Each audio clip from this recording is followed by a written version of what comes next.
mean, I would never advocate towards a parent forcing their kid to be entrepreneur, or philanthropist. However inspired or you might get from this interview. But I would always encourage, especially if they're on the younger side, exposing them to it.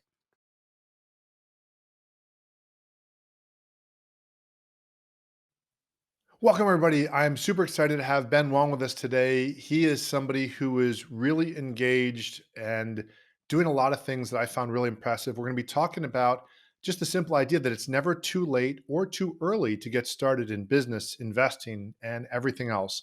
Thanks so much for joining us today, Ben. Hey Wade, thanks for having me. My pleasure. So, Ben is the CEO of Kids CEO Media, a youth run communications company dedicated to uplifting the community of young entrepreneurs. And he hosts the YoungTrep podcast, where he interviews renowned entrepreneurs and experts on topics ranging from sleep, health, to career acceleration. He also hosts the Kid CEO podcast and is the co host of Two Kids on the Block. So, really just excited to have him here. Uh, would you just tell us a little bit about what got you started? You're already doing so many different things, you got your hands in a lot of things, and you seem to be enjoying it. What got you started, and what do what got you going in that direction? Yeah, so a few years ago, this was 7 years ago. I'm 15 now, so maybe 9 or 10, maybe 11. I was really into the Star Wars games or the Star Wars movies. And so I've always been a collector person. And so naturally, pairing the two together, there were these Funko Pop Star Wars, Darth Vader, Luke Skywalker, and a bobblehead. And so basically, what I would do is I wanted these toys, you could say collectibles. I wanted these things, regardless, but I didn't really want to ask my parents for it. I think I always had that conscience, I don't really need this. Um, I would feel bad asking for it. I know I don't need this, but I want it. So how do I get that? And I decided to I have some avocado trees outside, so I would climb up to the trees, picked the avocados, did a few with my friends. We would throw them into these boxes, 3 giant boxes of avocados. We drive them out a few minutes to the street corner where all the cars are passing by to go to the baseball game, and we would wave everyone down to buy our avocados. And we made like 30 bucks an hour, which was amazing for a few little kids. And that was kind of my start. That's awesome. It's funny. I always love hearing stories. I think just about every entrepreneur I've ever met did something like that. So I know some of my friends in our neighborhood. We lived on a golf course, so they would get the golf balls. I Yep. first started first working for my dad doing pulling weeds and that sort of stuff, but then was doing mowing lawns for the neighbors, and then in between there, selling candy in school, selling what blow pops and lemon heads and Alexander the grapes. Actually, you there? I lost your video. Yep, sorry, having a sneeze Oh, attack real quick. take your time. Take your time, man. We'll redo that part. Alright, should be good. Yeah, All right. having a And that you did uh that once I started talking, right? yeah, yeah. Yeah, you finished. I would say you finished what you're saying. Let me just do this. Make a note to myself. Okay, I'll go back to sharing my little thing here. I always find that interesting to hear how people get started. I know in our neighborhood, some of my friends, they would get the golf balls from the golf course. They'd sell those. You'd get them out of the lakes. I first did pulling weeds for my dad, and then had a lawn business, and then somewhere in between there in school would sell Jolly Ranchers, blow pops. That's when they first had some of the first things. There was a place called Wholesale Plus. It was like a Costco, but before Costco or Sam's ever existed. And so I just thought it was great that I could get the candy there for like this box, for this just different rate. And I think I was selling blow pops for 25 cents each and making money, and the little Jolly Rancher candies for 10 cents, just to give you to date me a little bit there. But yeah, just the idea was just so cool of just making money for something like you. It definitely didn't feel like I wanted to feel entitled to certain things, but I didn't want that to stop me from Yeah. doing or getting what I wanted. So already, what would you say from a standpoint, just that? Because I know a lot of people um, don't necessarily do that, or they don't have that entrepreneurial bug, or what has that alone done for you? Because again, you're 15, and I'm gonna I'll say your age once. I'm gonna try not to do the thing where I just gush over the fact that I think it's awesome what you're doing already at your age. And I'm gonna stop saying at your age because when if you were to say at my age, it'd be like, okay, man, why has it got to be at my age? But anyway, um, what would you say already that's given you as far as a sense of your personal either agency or your ability to impact your world and the world around you that you might compare to, let's say, without putting down other friends, but how has that increased just your ability to impact the world around you? Yeah, I mean, entrepreneurship is at the end of the day all about helping people, right? And of course, you make money through businesses, but you only make money if you provide equivalent or greater value to the consumer. And so, just being able to start early. My difference between starting early or starting later is that I have a little more flexibility now. So I have full reign to take risks compared to the mom or dad who has to take care of 5 kids and pay a mortgage. I don't have any of that, fortunately. So I have the ability to not make money as long as I want to and just experiment. Or not as long as I want to, but I have the ability right now to experiment. I don't have to make money on anything. I I'm perfectly fine, not making money on the podcast, on companies, and just being able to experiment. And it's also opened my eyes to just what cool things that other people my age are doing.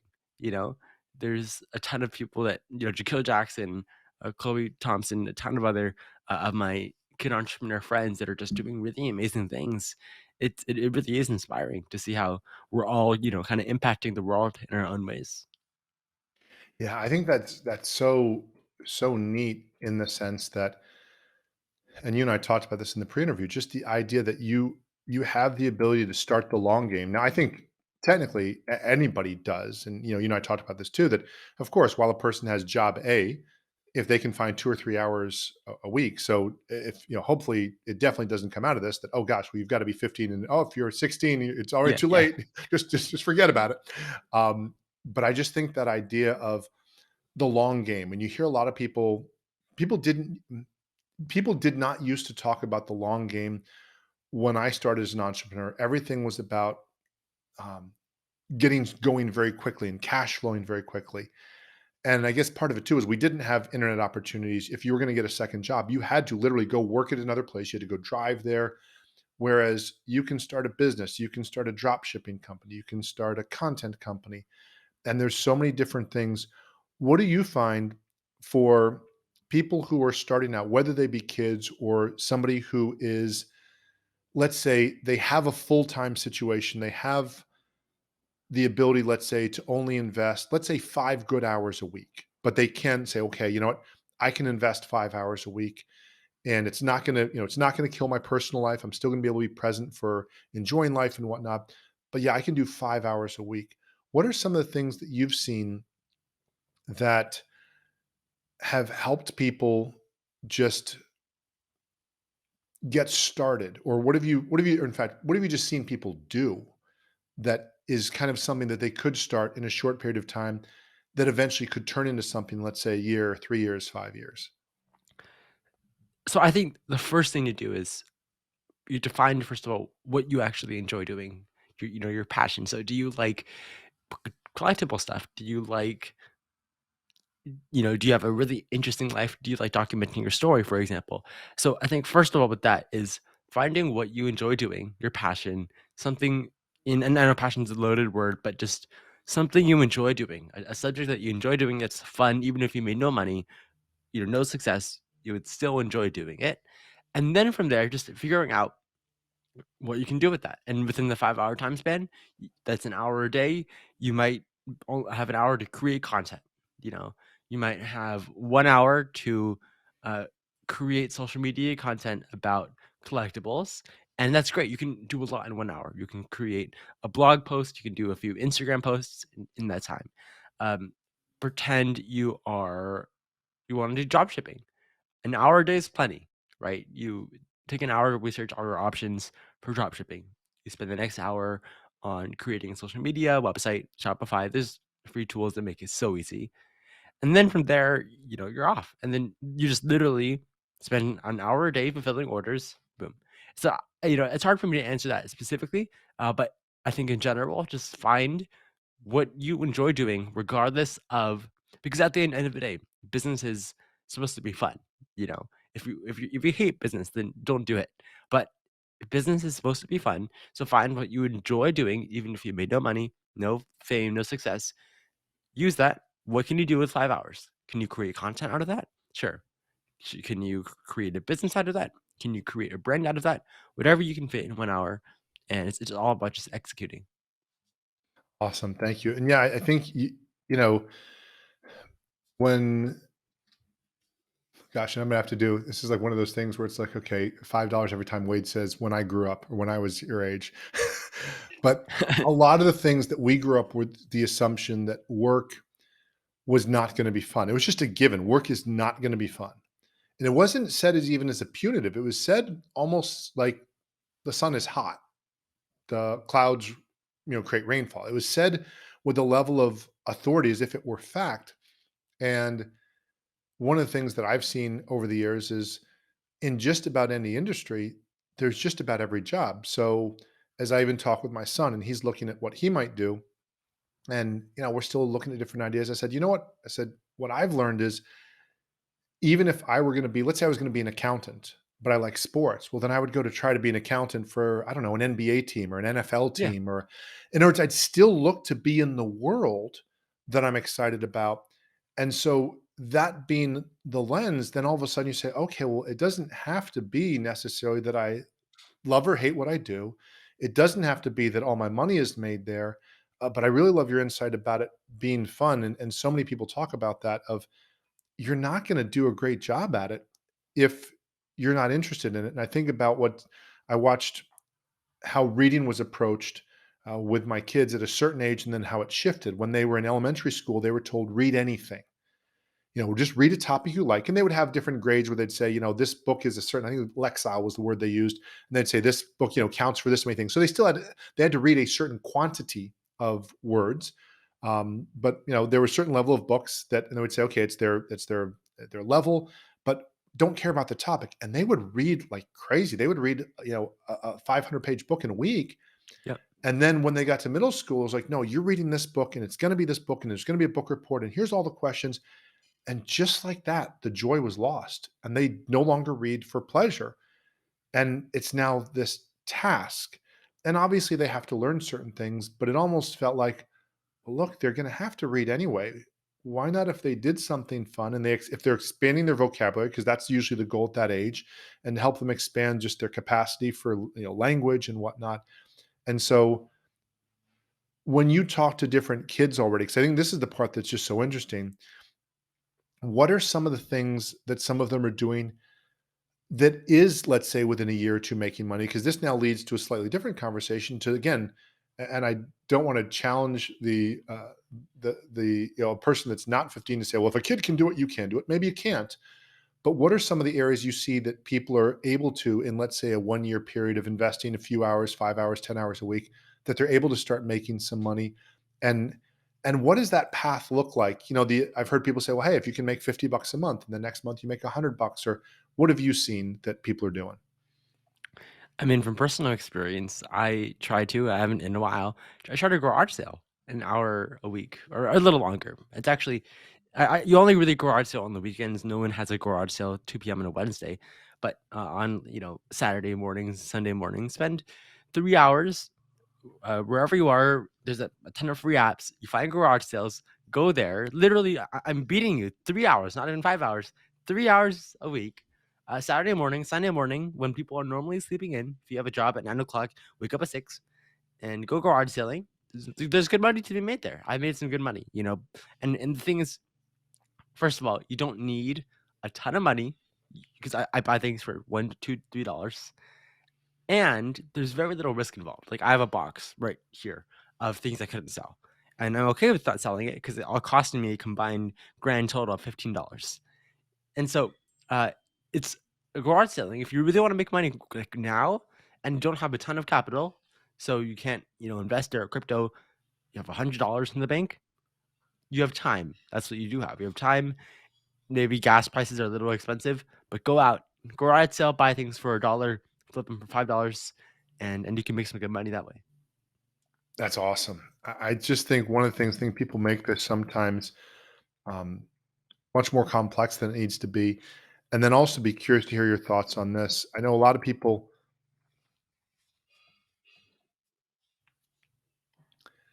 just do that real quick just to get that. That's awesome. Thank you. So the other thing I hear a lot of people talk about is this idea of you don't want to trade your time for money. Now, I get the concept for it. I'm an entrepreneur. I've been an entrepreneur over 20 years. And yet there was a time when I learned under other people. I got mentored, I got paid, and I got paid to learn. Also, I got paid to work. Of course, I had to get a certain result. And I like to remind people that LeBron James is an employee, Lionel Messi is an employee. So it sometimes depends how much per hour you're making as an employee. It doesn't have to be that you don't trade your hours for dollars. And of course, they've put in time on that.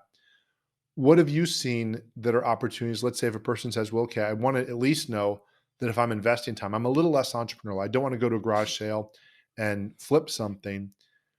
What can I do that's perhaps more than just getting a job? Because, and there's nothing wrong with getting a job. It just feels to me that getting a job, if it's an old school job where you have to drive to a location, go there, be there a certain number of hours, chances are, and you please correct me if I'm wrong on this, you're going to usually, especially, and you are going to be typecast if you're a teenager. They're going to say, "Oh, you're a teenager. Your time is worth $10 an hour, or whatever." They're going to say, "Great, we get 5 hours. Then okay, great, $50, but then minus my tax, $48." And that's not bad, but there's things that could be better. So you mentioned garage selling. What are some other things that you know that might be, let's say, either service activities, video editing, or different things? What other things do you see people doing that doesn't require a lot of startup capital for them to start making additional money?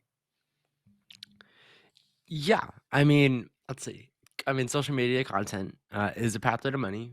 It's just put it blankly, but there always is a time commitment to any of these things.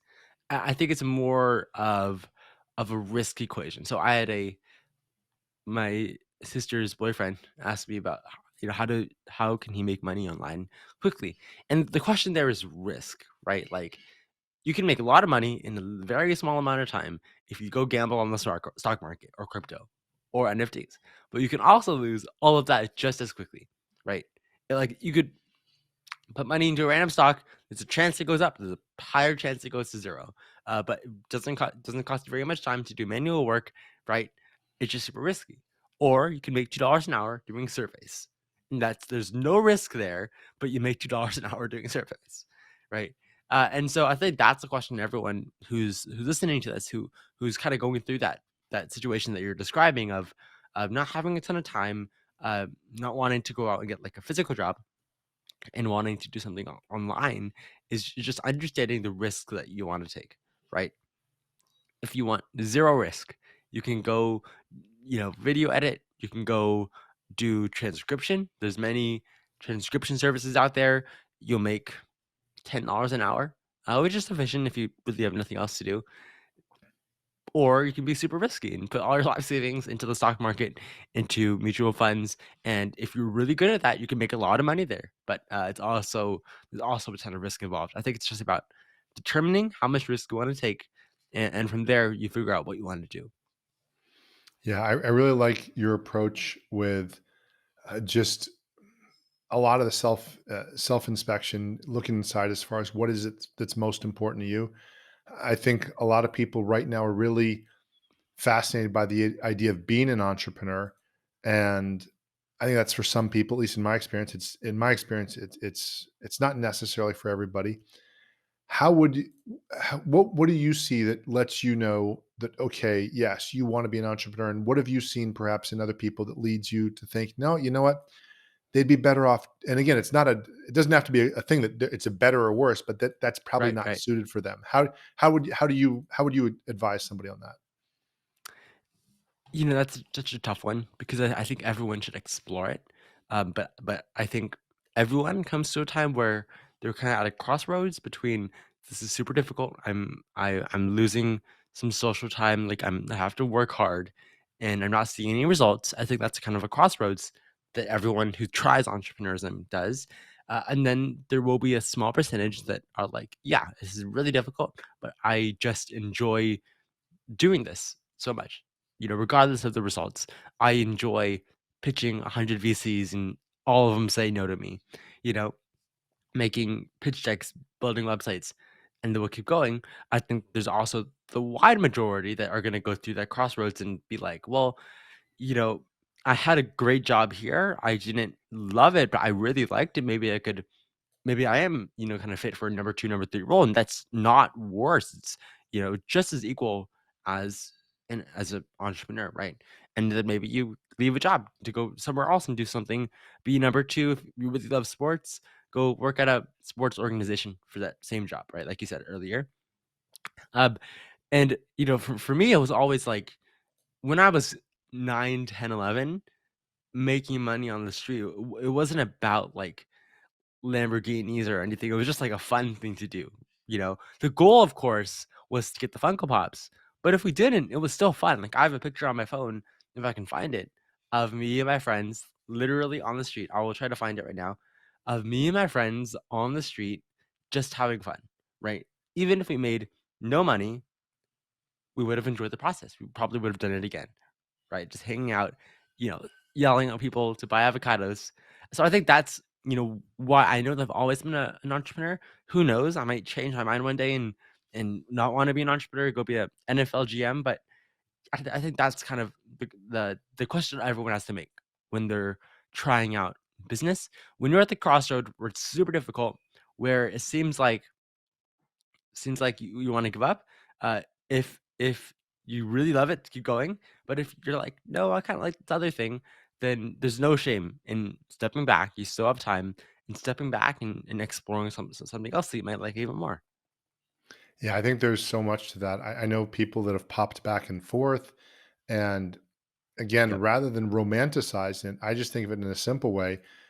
My business makes a certain amount. I get to do certain things and I make, oh, that's awesome.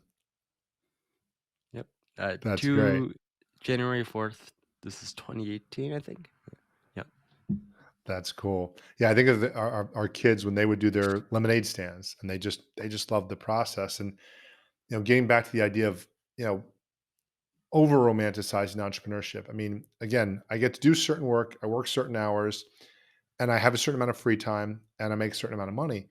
If someone were to come to me tomorrow and say, Wade, that thing that you're trying to do, the people you're trying to reach, the message you're trying to get out there, we have a way we can help you do that, that you're going to reach 100 times more people, you're going to make 10 times the amount of money, and you're going to work the same hours and be wherever you want. Well, okay, so am I gonna really argue, "Well, what's my title? What are you gonna call me? Are you gonna call me an entrepreneur? Are you gonna call" No, if that's what I right. believe in, I'd say, "Great." So I think, because I've had a couple of friends that said, "Oh, I failed at entrepreneurship, but I'm now going this other company saw my work, wants to hire me now, and now I'm making double that I was a year ago." I'm like, "Dude, you didn't fail. You popped back Yeah, into this role for now. And who knows what's going to happen in 2 to 3 years?" I mean, some of if you know this with CEOs, they bounce from company to company sometimes every 3 to 5 years, and that's just what they consider to be part of the process. And it's just a natural thing. So I think so much of this is about enjoying the process as you mentioned. How would you then say to somebody, what does it look like for somebody when they're enjoying the process, versus when they're not? Like, are there things that you've started that you stopped that you said, "Oh, okay, that was okay, and I learned something from it, but I really didn't enjoy that." How do you tell the difference? yeah, I mean, there are a ton of things that in the past I've tried doing, then I didn't really enjoy doing it, um, but, you know, I don't think, like you talked about earlier, I don't think any of that's a failure.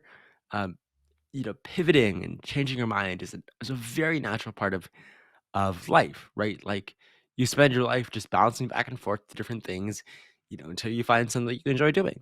And then until you don't enjoy that anymore. That's kind of just how life is.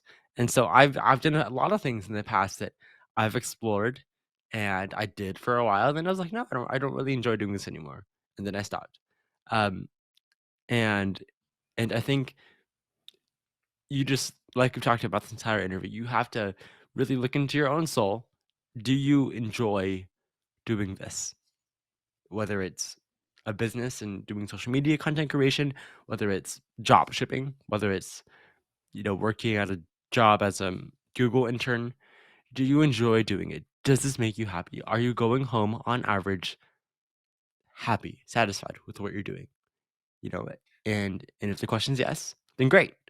If the question is no, there is no failure, no shame in saying, "No, I don't like this." Even if you're 30 years old, that's still really young. You're gonna live to 100, hopefully. And so I think that's something that we definitely need to destigmatize with society is like there's literally nothing wrong in, Chandler from Friends, who's at 30 years old, he left his job to go be a marketing intern. Like, that's fine. People live for a long, long time. These are kind of all thoughts that were created when people lived to 40 years old. So if you're living to 40 years old, then of course you need to have your life figured out by 35 because you're about to die, right? But in today's society, you don't live to 40 years old. Most people live to 70, 80, 90. Hopefully, by the time I end up passing, lifespan will be even longer. Maybe I'll live to 120. Then, there's no shame in quote unquote wasting these past 6 months that I've spent, working on the podcast. If I really, really, really find it miserable, there's no shame in shutting it down. I'm 6 months into 120 years, and it's honestly, it makes more sense, right? So I think that that's just a question. There's no shame in g- I don't want to say giving up, but there's no shame in pivoting to something else. Life is really, really, really long. There's no shame in quote unquote failing, or changing your mind. Absolutely, and I think that's so great. You have that idea, and I think a lot of people, that's becoming more apparent to people that and some of it's even just seeing the quotes of different things. Michael Jordan, missed over 9,000 shots. Well, yeah, you have to miss over 9,000 shots to get up as the number of points. It just doesn't all turn out that way, and yet I think something that I've experienced, and it's something very simple. And I wish I could remember who taught me this.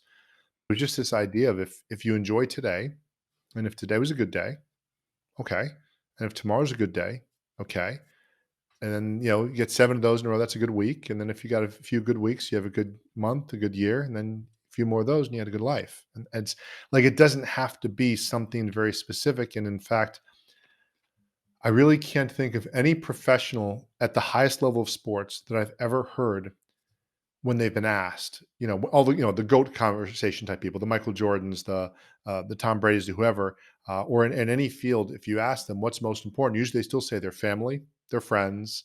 They usually don't say, "Oh, well, because I won this." Well, memorable moments, yes, I won the championship, I hit this shot. But as far as what's most important to them, I've never heard any of them say, "Oh yeah, well this winning is just by far my family." Yeah, they're kind of nice, but they're nice people. But Yeah. so you just figure if people who've literally hit goals that some of us dream of and will not hit, if they're saying, "Look, this is what really actually made it worth it," I think that's worth listening to that. So at your age, what is how do you balance working hard and your personal life and then not taking school too seriously or not taking business too seriously, but seriously enough? And how do you do that? Because I know there is this a lot of talk about kids taking stuff too seriously and that being unhealthy. So, somebody might be listening to this, a parent might say, "Oh no, I don't want to give my kid more stuff. I don't want to give them an expectation that if they don't start a business, they're a failure." Yep. How have you been able to balance that, and how can this be done from what you've seen in a healthy way that fosters curiosity, that fosters growth, without it being something that could become perhaps another stressor or another expectation? Yeah, I mean, I would never advocate towards a parent forcing their kid to be an entrepreneur, or philanthropist. However inspired or you might get from this interview, but I would always encourage, especially if they're on the younger side, exposing them to it, right? So you don't have to like here's some lemons, go make lemonade and go make a stand and go no, but like hey, you really wanted that new book, or maybe it was, you wanted that new 3DS game. Why don't you try making up the money for that? So we can go out to the grocery store, grab some lemons. I'll give you some seed money, and maybe you can make your money that way, right? And like that's a great way to do it. You're not forcing them. Here's some lemons. Go make lemonade. No, here's some lemons. You can make some lemonade, and maybe you might be able to buy your 3DS game from that. And like I promise you that there will be a good amount of people of kids who from that experience will continue to try different things with business. I mean, they're having fun and they're making some money. They're getting what they want. So, I'm sure they would do it a few more times. And then maybe they get older and they have other things they want to high school life. They want to go live high school life, have friends, go to parties and stuff. And they no longer have time to do lemonade stands. That's great as well. Um, I think, and for me, in terms of like managing my time and balance, I kind of compartmentalize compartmentalize my days. So I'll have Monday, Tuesdays are 100% school. I do college classes, so it's 100% just finishing up my entire week's worth of work. So I'll literally work from 8 a.m. until 6:30 p.m. to dinner, nonstop on all my schoolwork. And then if I have a little bit more, like I have a little more today, I'll finish up in an hour or so. And then Wednesdays is my kind of work day. Thursdays are my recording days, and then Fridays are my work days. But I also try to kind of relax on Fridays. When I can drive, I'll drive out to the beach myself on Fridays and just kind of relax there. And then Saturdays and Sundays, Saturdays family day, Sundays with friends like brunch, tennis, those type of things. That's awesome. I think it's so critical for people to get. I just think just to get your default week. I love that you have, excuse me, a sense of what that looks like, because I think in our society, as much as we talk about years and we talk about months, um, the week is kind of the basic. That's the rhythm that we have. Like, okay, it's just this is how things happen. Every Friday this happens, every Saturday. And maybe it's not that consistent, but just knowing that those things can be done in that way, at least for me, when I'm having a particularly not so great week, I know, okay, well, weekend's coming up and I got another shot at it next week. Or, I might just, maybe I just have to kind of finish out the week. I also know if I'm perhaps even, obviously things are going well, that's great. But if I'm, let's say, not even making as much money this week, okay, there's next week. If perhaps I got a little too busy this week and didn't have as much time with my family and ended up working 5 days instead of the usual four, okay, well, I still have 2 days with them and then I've next weekend. So I think having some intentionality around it is so huge. And I love your sense of having the work first to make sure it gets done, because it sounds like for you at this stage, and I guess your agreement, your parents, that the schoolwork and whatnot, that's still first priority. Is that accurate? It's a tough thing. I mean, I consider at the moment my everything else I do, my Wednesday, Thursday, Friday things, a little more priority on Monday than my Monday, Tuesday schoolwork. But I guess that's the advantage of homeschooling is that all the work I do is condensed in that it's all I honestly consider my learning equivalent and or possibly even greater than if I were to spend more time at a regular high school because my work now consists of one or two assignments a week versus 5 days of busy work. um, one or two assignments a week that are just bigger assignments that have more thought involved. The college professors, so I'm competing with, or not competing. I'm compared to college students, and but all in all, I do save time, and I feel like I learn better. So I wouldn't say it's number one priority. It's always there, but I don't talk to my parents really too much about school. I'll occasionally say, "Oh, I got this, nice grade on this something," or "I was really proud of this," but mainly, I don't think I talk to my parents about business, about investing in the stock market 10 times more than I do about my school life. That okay, so now it's my turn. Excuse me. I'll do the snap. Yeah, I say thank you. There you go. Well, that's good, but it sounds like you have a clear sense, though, that the schoolwork needs to get done. So that almost Yep, feels like this sense of similar to, again, I have bills that need to be paid. And I definitely don't lead with that, but I'm aware of that. And so there's yep, certain things that I need to do. And I've never seen a work situation that has always been where a person always gets to do what they want. I've seen entrepreneurs that evolve to that point where they make enough money, they build a team intelligently, and then they really do get to do 80, 90% of their time what they want doing. but usually at some point, they've had to at least move into that intentionally. Um, One of the things that you and I talked about at the pre-interview, which I loved, was just I love the way you just very simple advice of helping people get started. So it seems like you've developed confidence as you're moving along in your entrepreneurial journey, and just in your work, in your school, and what you're doing. What have you found is a good way, or the best way, or ways for people to build confidence and yet still be able to absorb what feel like the failures or the losses or the hits, and still keep wanting moving forward, even if moving forward means a pivot or something, as opposed to just, okay, no, I just give up. A lot of that, I think, has to do with humility. So it's a I'm still working on it, but there's a great fine line in equilibrium between confidence and humility. Entrepreneurs inherently need to be confident because you're doing something that everyone else does not believe in a lot of the time. And, kids have it a little easier, but that no one's gonna really tell a 15-year-old what you're doing is terrible. But like adult, especially like younger people who have friends from college that are all working at, JP Morgan or whatever, there needs to be some sort of confidence in that you can withstand those everyday, blows from family or friends. Um, but there also needs to be humility in that you need to be humble enough that your self-worth isn't tied up in this business, so that if you do have your self-worth tied up in a business and you need to pivot because it's going to be a better thing to temporarily lose money because this other thing is so much more beneficial.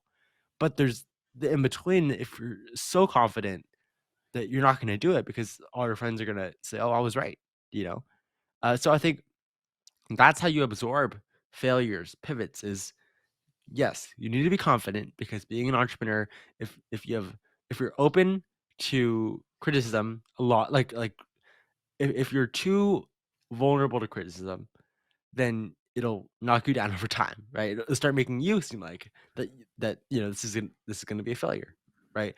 So you need to be confident enough, but not too confident in that that you lose humility, right? And being able to pivot and taking those temporary blows because you know that you're building something bigger. And it's just kind of finding that balance. Awesome. So would you say that's how you've built resilience? Because you and I talked a little bit about this, the idea that, you know, if you're not yet called to have to be resilient at a certain age or a certain stage of responsibility, it can perhaps almost be not in your best interest, as opposed to being able to have some exposure, have some growth, and then have perhaps again some losses. Is would you say the learning, the growing has actually better question, I think. What would you say is the balance between, and it's the same theme of the question, but I think it's a little bit better. How much of your resilience would you say has come from you learning content, and versus how much of it has come from you implementing content and then having to then see, what came out of what I did? Yeah. Um, Let me think on that. So can you kind of elaborate on your question real quick? Sure. So, and this is not meant to be a controversial question, but I think it's a relevant question. When a lot of time when parents are looking at education, there's the debate right now of, is college worth it? And of course, it depends which college and which Yep. major, and there's a lot of other variables, and the tuition and all that stuff. Uh, but in essence, the concept of knowledge alone, excuse me, versus applied knowledge, risk taking, in Yeah. action. What would you say you've learned from each? And then what has been perhaps the best teacher, either of those two or even something different? As someone who has started a business and taken a business class, a business 101 at a community college, I will say, so that's kind of where we're at, right? Like learning, textbook learning versus applied learning. As someone who's taken both and who's tried hard at both, I will say that I've probably learned more in my life going to my parents' Expo West, food shows and talking to customers, or going. I was in New York City 2 weeks ago, at a expo at Java Center in Hudson Yards and meeting people and selling them, and just kind of sitting at the dinner table, watching TV while my parents are handling finances and stuff, and then do my own things where I have to search up on Google, what is this tax? What is this tax? Um, how to calculate this? I will say that I probably learned more that way than in a business class. Um, and I guess the order is important too because I started my business class after I learned a lot of this. So for me, there were some times where I would do the test and get an A without actually reading it, just because of like there were things I already knew. Um, and I don't mean to sound like arrogant or anything like that, but like I think that's what I'm at right now with applied learning versus classroom learning. There are things like English class where, of course, a structured class where you learn about grammar is probably going to be better than just saying, "Here's some pen and paper, go write a book," right? Like, and same thing with math. Here's an equation, solve it. No, there's a place for textbook learning, but things like business, maybe even economics, you know, art. I think definitely a lot of these kind of the majors, right? The things that are out untraditional, political science, maybe even.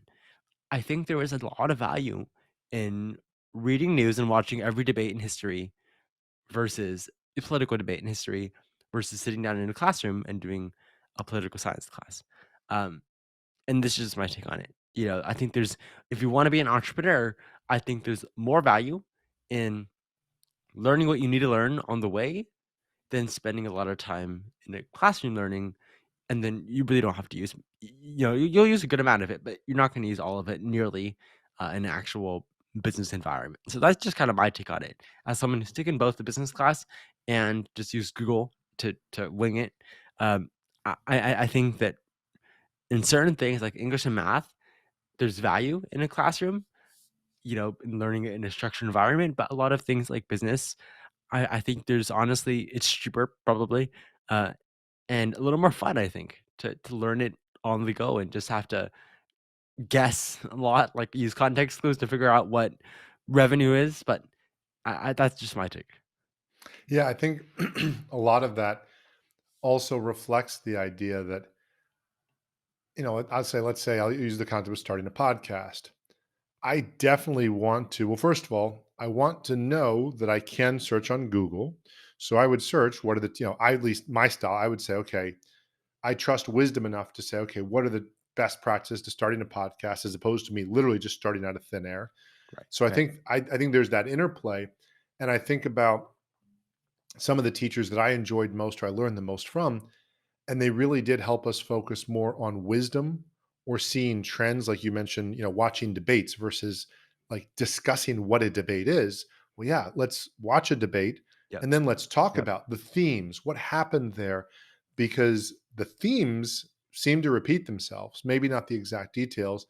Definitely, at least from my perspective, the memorizing of the facts and those sort of things, or the names of who did what, is less to me relevant than being able to see things. So yeah, it's I wonder, I'm curious to see how our education will evolve because I think of like I read one consulting book before I started my own business, and there really weren't as many. This was a little over 20 years ago.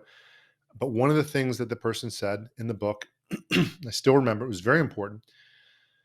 But it took me reading almost a 200-page textbook to get this one piece, and it was worth it. But it would have been nice. Gosh, it would have been so nice if it was a TikTok video or Right.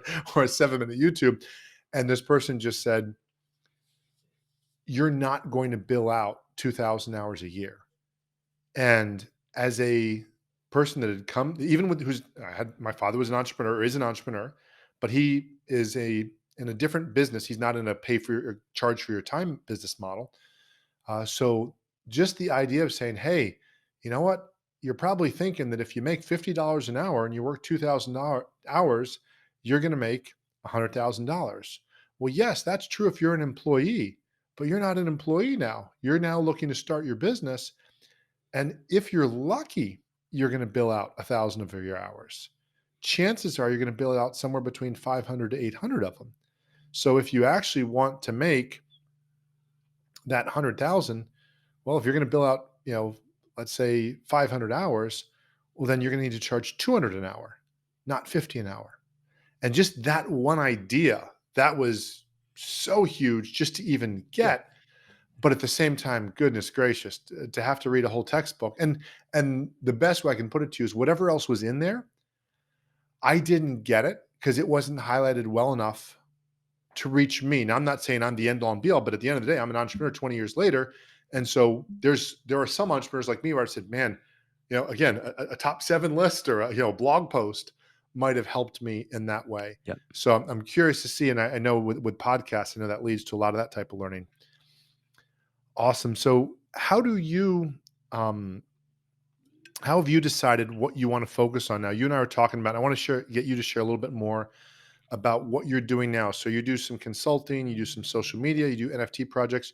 Share a little bit about, if you don't mind, what are you doing and about how much time do you invest in each of those in a week, and what are you finding that you like about those fields, and what are you learning?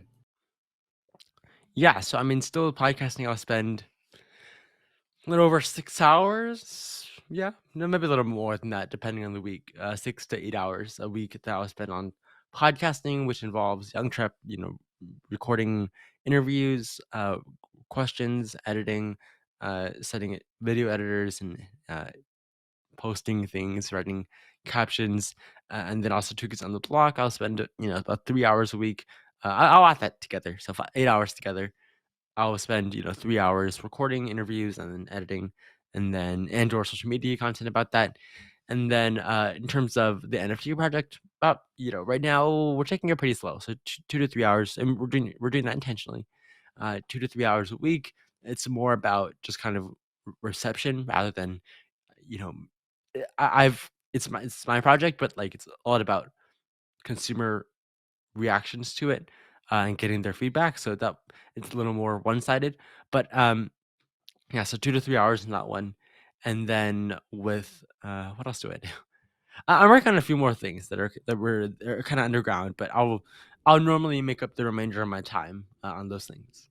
That's awesome. Yeah, and what I just love about what you're doing is playing. I've told people I feel blessed that I've been able to do that at times, and I definitely do not always get to do what I want to do.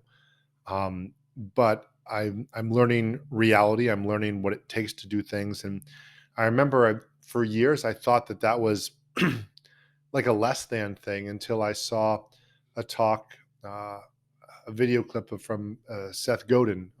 It was part of his Udemy course on freelancing, and here's this guy who's one of the top marketing experts for the last 20, 30 plus years. And he basically, unless I misunderstood it, self-identified as, yeah, I'm a freelancer. And because I'd always heard people say, well, freelancers, it's almost like this temporary status, like a hack, like somebody hasn't figured out what they want to do. And he's like, no, I get to do projects I enjoy, and I just keep going after projects that really are engaging to me and exciting to me. And of course, in that, he's developed the skill to, well, how do I monetize that? And I think that might be the main difference between a hobby and something that's not a hobby. Because I mean, if you could monetize your hobbies, wouldn't you? I mean, I would.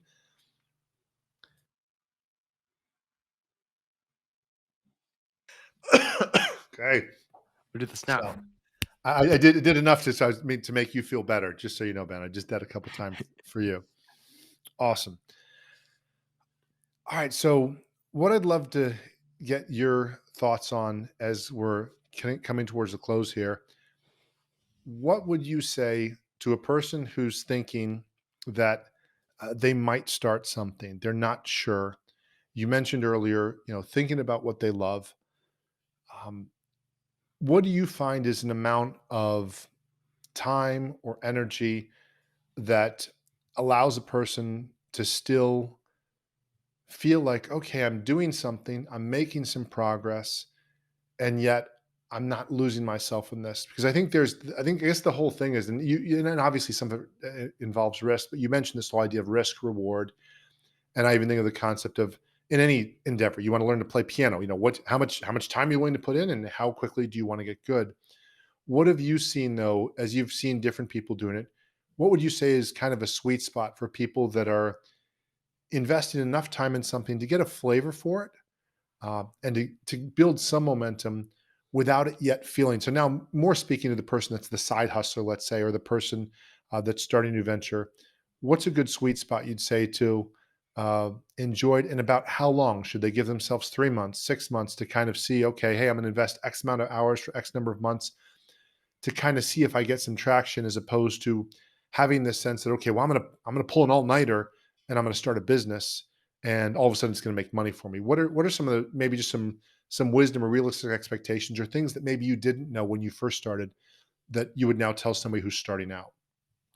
Yeah, I mean, as someone who always made it their goal to be a millionaire before 18, I don't it's not my goal anymore, but, you know, I would say kind of I'm gonna give a contrarian view here. Follow your excitement, you know, one day, if you have an excitement for your business and you really or whatever you're doing, if you have an excitement for social media content, an excitement for a new job, and and you're just on a roll. You come home at 5 o'clock and you're on a roll and you're working past dinner. Like if you're happy and like you're on the roll, as long as you can handle a little less sleep, I would say keep going for a little bit. You have to sleep at some point. And then same thing on the other end, and then so the next day, if you're super excited again, try it again, you don't need to set yourself a time limit if you enjoy that, but then the flip side is if you don't enjoy it, that's when you stop. Like, and don't just one day I have a bad day, I'm gonna stop everything, but, like, if over, 2 or 3 weeks, like, I'm not feeling it anymore, then like we talked about earlier, great, follow your next assignment. Maybe you don't like that as much. Now you're really into New York real estate and you want to, go learn to be a real estate agent in New York. Great, great. Go look up some courses on New York real estate, get your license. Boom. You got your license. You just sold your first home. I don't really love that anymore. It's been a month now. I'm kind of miserable. Sure, great. Follow your excitement, something else. So I would say more than kind of counting the time in the months and time spans, just kind of follow your excitement. Are you really excited about something that you want to spend? And, like, you're not forcing yourself. You genuinely want to spend a lot of time on this thing. Then keep going. That's great. But then when you're not no longer excited, when this is becoming a miserable task for you because you wanna tell yourself that you're committed to this, but you don't like it, you don't like doing it, you're kinda wasting your time, then stop and then follow your next assignment. Especially when you're young, especially when you're old too, but especially when you're young. I love that. I think that's so true. I think of it kind of similar to dating. If you're gonna, you're not gonna know who that person is, or what you like or what you don't like, or how you like being treated, or what things you like doing. And I think if we put a little less pressure on it, it can be a little more enjoyable. And certainly, I look at my career and certain things that I did 15 years ago that I never thought were going to be relevant. I was into computers and I never really took to computers. In fifth grade, a friend of mine and I were demoing an Apple IIc, I think it was, at the school. And I didn't realize there was going to be computers. And, you know, what, 25 years later, there was one opportunity to create one software piece, and I had just enough of knowledge of computers. And that's been what, 60 to 80% of my income for the last 20 years, off of literally just an interest that had just enough that I felt confident enough, like, okay, I've done this one thing. I could pivot from that. Like you say, like if I've gone garage selling, oh, I could do this other thing. I've sold candy. I could open a store. And so I think it was that of just that sense of not feeling it was so far away from me and so impossible. And so I think there's so much to what you're doing. Really love what you're doing. And I'm going to put all the links below. Ben, where can people find it about you, your work, your podcast?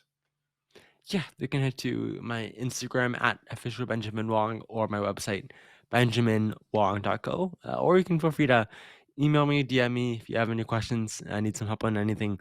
Always happy to give my input.